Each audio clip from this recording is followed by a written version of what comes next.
Often I wonder why we suffer because we killing each other. Brother versus brother, another mother's son goes under, found in the gutter. Back in the days when we were slaves under covers, united by color. When they couldn't feed our hunger, they hung us. Went from railroad runners to running numbers. Now we're drug runners and gun runners, a structural busters. On the come up, no wonder cops come cuff us. Every day it's rougher, try to be tougher, but bullets buck us. What a bummer. Another blunder by a brother who bangs and brags about the body in the bag, giving props to the block like it's a spot to shop and chop rocks or pop a Glock. But even cops get shot, but not before we get knocked. In life cycle, dirty money get washed. But you see, it's never clean. We just murder and measure things. So please don't act like there's something you never heard is seen.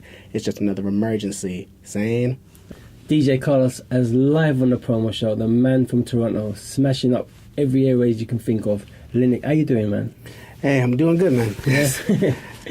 First time to London? No. I got a lot of family out here in the UK, so I come here fairly often. I think this is either my 13th or 14th trip. Wow. So I've been coming here since I was a kid. My mom and my dad were from here before they came to Canada, and both my brothers were born in the UK. So okay, so you come over on a regular yeah, basis. Pretty much. Tell us about Toronto, what it's like growing up there. It's very multicultural. There's a lot of different influences, so you got every kind of music you can think of to inspire you if you want to go into that field. You got reggae, you got calypso, you got soca, you got R&B, hip-hop, so you got soul music, so more so the stuff that Mary J. Blige, and you got 60s and 70s records in terms of the R&B, so anything, like if you listen to what Motown used to do, you've still kind of got, all those influences are there in the city. Yeah. And, you've got so many different cultures of people and influences, so there's concerts and different festivals, all the time. We've also got the film festival. So you kind of get a really big and broad dynamic of like the entertainment industry that comes through our country and our city in Toronto. Did you ever change your name or you've been L.I.R.I.X all the time? I think my first stage name was MXT, and that was back in the 8th grade. Okay. And then by the time I got to high school, I was given the name L.I.R.I.X just because we'd be in ciphers and I could always rhyme. And they give me words and give me topics, and I just continue it. Kind of like what, if you ever seen Eminem be on a couple of those shows where they give him a word, like word association. Yeah. So they give him a word and he rhymes it with whatever else until they give him another word. I used to be able to do that at the drop of a hat. Simple. And then I added the acronym, which stands for Living Individual Ripping Intelligence to the Exposition afterwards. I think I was about 16 at the time. Your debut single, Second Renaissance, which was released in 2009, had 125,000 downloads. That's really good. I mean, we put the record out as a free download just to see kind of what the music, what people thought of my music. And we used a company called MP3 to do an email blast, and we kind of filtered it to different mixtape DJs and other people.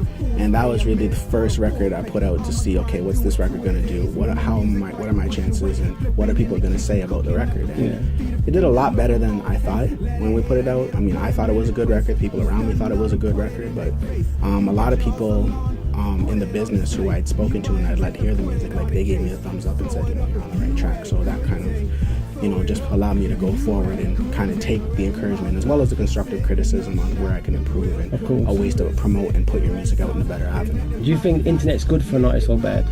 I personally would say that it has more good than bad. I think as long as you've done the proper paperwork, you've got your records registered, you've done BDS, you've looked into all the other digital outlets where you can register your music, then it's beneficial. I do understand some people saying, well, things like Spotify and other things that haven't been as tested or proven. I can see them talking about the downside. I do think the other downside is the quality control, where you have so much music coming out now between what's good and bad. I do think there is a way to control that, where if you have honest people around you who tell you, slow down a little, you're making good music, but you can make better records if you just take it, 1 or 2 records at a time. Because now you've got to the point where there's some microwave music where records are being made in a day, I'm talking whole mixtapes, whole projects, and I don't care how talented you are as an artist, it could be so much better. Like if it's good and you can do that in a day, imagine you mixed and mastered it and actually took the proper time to put it together. No, for real, man. Let's talk about your single Lady Luck, which I'm definitely loving.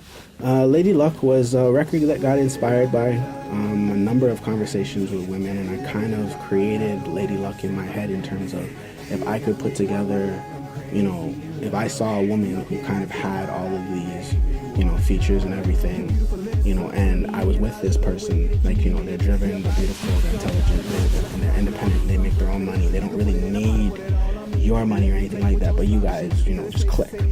And it was like, if I was going on the road and I actually was on the phone when the melody came to me. So I had put my friend on hold for a second, and I wrote down the melody that I had, and I didn't let her know that she kind of inspired part of the record. Still have it on now. I'm sure I'll get questions about that later.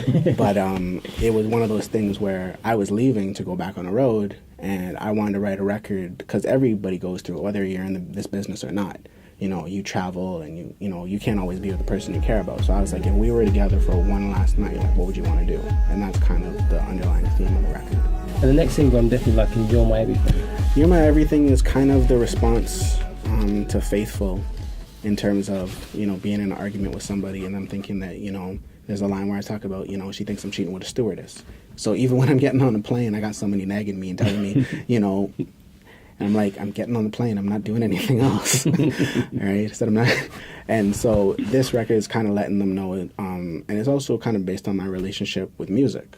Yeah. And the fact of the love and everything that music has given me, and the fact of I've been able to put so much of what I love and who I am as a person into it, and I view music as a woman, so I was kind of able to mix those two together. Well, L.I.R.I.X, thanks for coming on to my show, man. Anytime, man. If you need anything from me, you know, just give me a shout and I got you. Anything else you want to say to your fans where they can hook you up?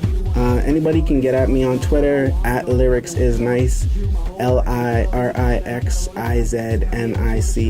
If you're on Facebook, facebook.com/L.I.R.I.X Music, L.I.R.I.X MUSIC. Any producers who want to send me music, L.I.R.I.X MUSIC @gmail.com. You know, be in touch, and, you know, we'll keep it moving.